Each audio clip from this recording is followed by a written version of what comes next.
上一條片我哋講咗一樣好重要嘅嘢，社交其實係一種選擇，唔係一種責任。你越努力去理解對方，越努力去維持一段關係，但係最後你就會發現，你越用力，對方就會越反感。你想越近呢，距離反而會越遠。呢個時候你會懷疑係咪自己做錯咗？但係其實可能你只係用咗一種錯嘅方式去維持一段本身係雙向嘅關係。咁呢一集我哋繼續講呢一本書，但係我哋唔再講對方，我哋講翻自己。因為無論戀愛定係現實社會，好多人都會有一種感覺，道理就大家都明，但係你做唔到。你知道你唔應該咁在意，但係你會好在意。你知道唔應該咁付出，冇咗自己，但係你都會繼續咁樣做。你會覺得好似有啲嘢控制住你，身不由己咁樣。的而且確，愛一個人或者喺呢個現實社會入邊，唔可以用理性去解釋晒所有嘅嘢。但係同時，如果你連自己都控制唔住你自己嘅話呢，你係冇能力建立任何一個健康嘅關係嘅。所以我哋第一樣嘢要面對嘅係，其實唔係關係，而係你一個人嘅狀態。分寸感呢本書入邊就話，高質量嘅獨處唔係一種生活嘅方式，而係一種能力。你一個人嘅時候，係咪一定要有人去回應你，你先會安心呢？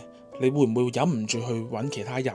定係其實你可以一個人都可以過得好好，有自己嘅方向，有自己嘅節奏。呢一個分別係決定咗你進入一段關係嘅起點。因為如果你自己一個人都冇辦法獨處嘅時候呢，咁你咧就會一定會依賴呢一個關係，咁就好容易變咗唔係因為對方值得你哋先有呢一個關係，而係因為你自己需要，所以有呢一段關係。當需要變成你嘅出發點嘅時候呢，咁其實你就會冇選擇權，關係呢都自然唔會平等嘅啦。你會將唔想自己一個人誤會成呢個人好重要，但係其實呢兩樣嘢呢係完全唔同嘅。第二樣嘢係情緒，大家講起情緒管理，可能大家會覺得係控制嗰方面，但係喺控制方面之前，其實有一樣嘢係好重要，係察覺。好多人一有情緒就會即刻發洩晒出嚟，唔開心就揾人傾啊，焦慮就揾方法解決啊，嬲就去發脾氣啊，想同不斷去外界解釋你自己嘅感受，想大家都去明白你，同意你自己嘅觀點，係咪？但係你有冇試過真係停低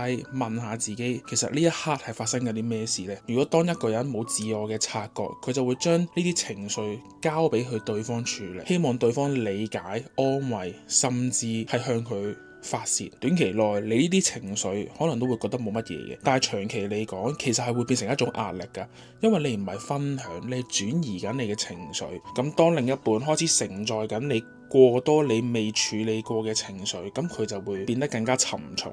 另一半唔係離開你，而係承受唔到你。呢一個結構咧，職場入邊咧都一樣。如果一個人連自己嘅情緒都處理唔到嘅時候，咁佢做任何嘅決策咧，都會俾情緒帶住走，而唔係因應現實嘅情況去做出決定。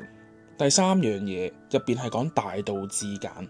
佢有幾句嘢嘅，我引用翻書入邊，萬物之始，大道至簡，顯化至繁。件事本身咧其實就好簡單嘅，但係人會將佢變成複雜化。當一個人去到某一個階段，就會開始趨於淡泊，將生活過得簡單。因為簡單唔係一種狀態，而係一種能力、一種境界，甚至係一種策略。當你唔再受物慾去影響，唔再俾其他人去左右，而係開始收窄你自己嘅選擇，呢一種簡化，最開頭會喺社交關係入邊咧發生。你會開始明白有啲嘢係會自然發生、自然結束。有啲人只會喺你人生嘅某一段時間出現，或者甚至係有啲關係唔係你努力就可以維繫。當你接受咗呢個現實呢，其實你就唔會再用力去留住每一段嘅關係。你唔需要過度去解讀，唔需要再去為對方嚟到解釋，更加唔需要為未發生嘅事而去到擔心。你會只係執着於眼前發生咗嘅事，而唔係你想象入邊嘅嘢。呢種能力喺關係入邊呢係清晰嘅，喺商業入邊呢就係判斷啦。一間公司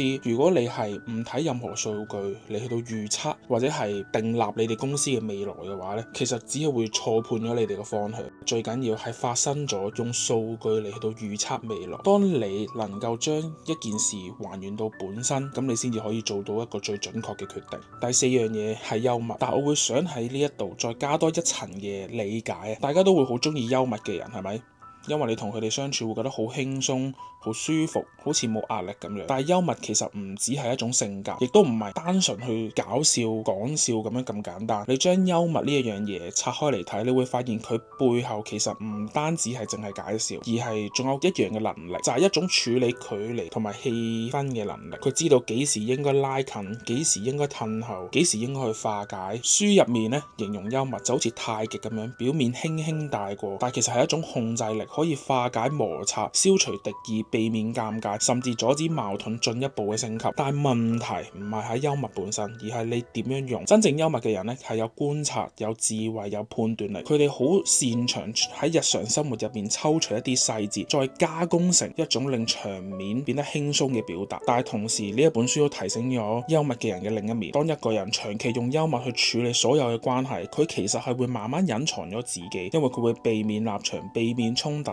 避免一啲真實嘅表達。你會覺得同佢相處好舒服，但係你唔會真正認識到佢，因為佢將所有可能發生摩擦嘅部分佢都已經處理咗。呢一種幽默本質上係一種防備，佢唔係唔在意，而係太在意，所以選擇唔表露。結果係佢可以同所有人相處，但好難同任何人都建立到一個深層嘅關係。喺商業同埋管理入邊都一樣，一個人如果係維持氣氛、避免衝突，而唔去表達你自己嘅立場嘅話，咁佢就唔會有真正嘅影響力，因為佢冇承擔到決策呢一個位置。如果將呢幾樣嘢連埋一齊睇，你會見到一條好清楚嘅線，就係你如果冇辦法獨處，所以你就會依賴關係，你唔察覺自己，所以你就會外判晒你嘅情緒俾其他人，你唔簡化你自己嘅關係，所以你就會俾解釋去困住咗。如果你過度用幽默，所以你就會隱藏自己，所以你以為問題喺個關係度，但係其實問題一直喺你自己之間。當你自己都唔穩定，咁任何關係都唔會變得穩定。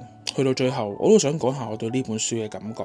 分寸感唔係一本教你點樣變得更加叻嘅書，佢唔會點樣教你去吸引其他人，亦都唔會教你點樣贏。佢做嘅嘢其實係一樣更加根本嘅事，將你擺翻去你應該本身屬於嘅位置。你可以對人哋好，但係你唔需要失去自己。你可以同其他人有連結，但係你唔需要依靠佢。你可以理解，但係你唔需要承擔晒你嘅所有。當你開始穩定，當你開始清楚，當你再唔需要用力去證明自己嘅時候，咁關係就唔會再需要你去維繫。咁真正啱你嘅人呢，就會出現噶啦。咁如果上一集講嘅係你點樣喺一段關係入邊俾人消耗，咁呢一集其實就係講緊一樣更加重要嘅嘢，就係你有冇能力喺任何關係入邊都唔失去自己。